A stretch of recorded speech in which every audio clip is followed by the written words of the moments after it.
Hello दोस्तों, मैं द्रविड़ कुमार मिश्रा और ये आपका चैनल स्टडी विद डप्पू।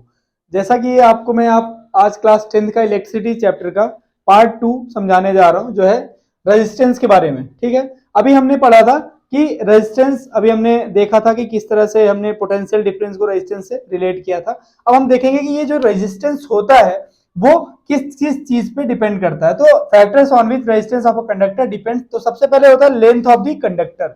देखिए, कंडक्टर की लेंथ जितनी ज्यादा बड़ी होगी रेजिस्टेंस उतना ज्यादा होगा। इससे आप ऐसे भी समझ सकते हैं कि आपको अगर कोई भी अगर रास्ता मिल रहा है तो जितना लंबा रास्ता होगा उतनी ज्यादा आपकी एनर्जी रेडिएट होगी, एनर्जी खपत होगी। वैसे ही जितना ज्यादा इलेक्ट्रिसिटी को चलना पड़ेगा रेजिस्टेंस उतना ज्यादा उसका बढ़ता जाएगा। ठीक है ना, मतलब लेंथ को बढ़ाने पे रेजिस्टेंस बढ़ता जाएगा। और resistance is inversely proportional to the cross section area of the conductor. जो क्रॉस सेक्शन एरिया होगा कंडक्टर का उस पे इनवर्सली प्रोपोर्शनल होगा। मतलब अगर आपको कोई पतला रास्ता दे दिया जाए तो आपको चलने में परेशानी होगी, लेकिन आपको वही चौड़ा रास्ता दे दिया जाए तो आप आसानी से चल पाएंगे। तो सेम वही रेजिस्टेंस के साथ भी होता है। इलेक्ट्रिसिटी को अगर पाथ यानी कि क्रॉस सेक्शन एरिया बढ़ा देंगे तो जो इलेक्ट्रिसिटी है आराम से फ्लो कर पाएगी, रेजिस्टेंस कम हो जाएगा। और अगर वही क्रॉस सेक्शन एरिया को घटा देंगे तो रेजिस्टेंस बढ़ जाएगा। इन दोनों इक्वेशंस को ऐड करने पे हमें मिलता है कि resistance is directly proportional to length of the conductor and inversely proportional to the cross section area of the conductor. और इस तरह से जब हम एक प्रोपोर्शनलिटी का साइन हटाते हैं तो एक कांस्टेंट आता है, इसे हम रेजिस्टिविटी कहते हैं। इसे हम क्या कहते हैं? इसे हम कहते हैं resistivity of the conductor. Resistivity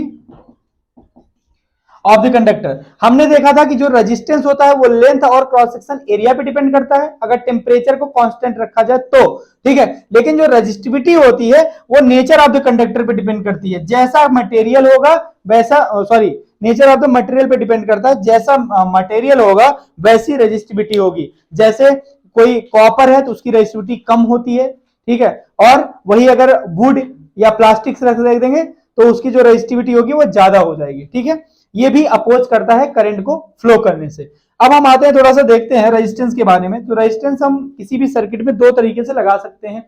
एक तो हम उसको सीरीज में कनेक्ट कर दें, दूसरा हम उसे पैरेलल में कनेक्ट कर दें। अगर रेजिस्टेंस को सीरीज में कनेक्ट करते हैं तो क्या खामियां, क्या एडवांटेजेस और डिसएडवांटेजेस हैं, और अगर हम उसे पैरेलल में कनेक्ट करते हैं तो क्या फायदा या नुकसान है, ये देखेंगे। ठीक है, रेजिस्टेंस अगर हम सीरीज में कनेक्ट करते हैं तो उसको फाइंड करने का, अक्सर आपसे क्वेश्चन यही पूछेगा कि आर टोटल निकालिए। तो सीरीज में कनेक्ट करेंगे तो देखिए यहां से करंट निकलना शुरू हुआ, यहां जाएगा, यहां देखिए सब एक दूसरे से इंटरकनेक्टेड है ना।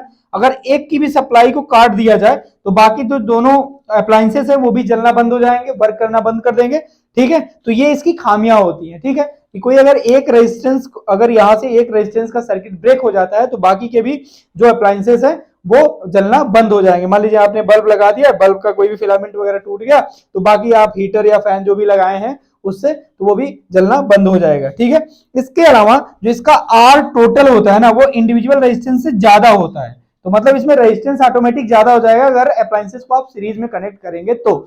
लेकिन अगर वहीं आप अप्लायंसेस को पैरेलल में कनेक्ट करते हैं तो आपको फायदा ये होगा कि अगर मान लीजिए यहां से आई जा मतलब करंट जा रहा है, तो अगर मान लीजिए ये अप्लायंस है, अगर मान लीजिए R1 खराब हो जाता है तो R2 R3 ये सब भी वर्क करेंगे, ये बंद नहीं होंगे वर्क करना। ठीक है, मतलब ये खराब नहीं होंगे।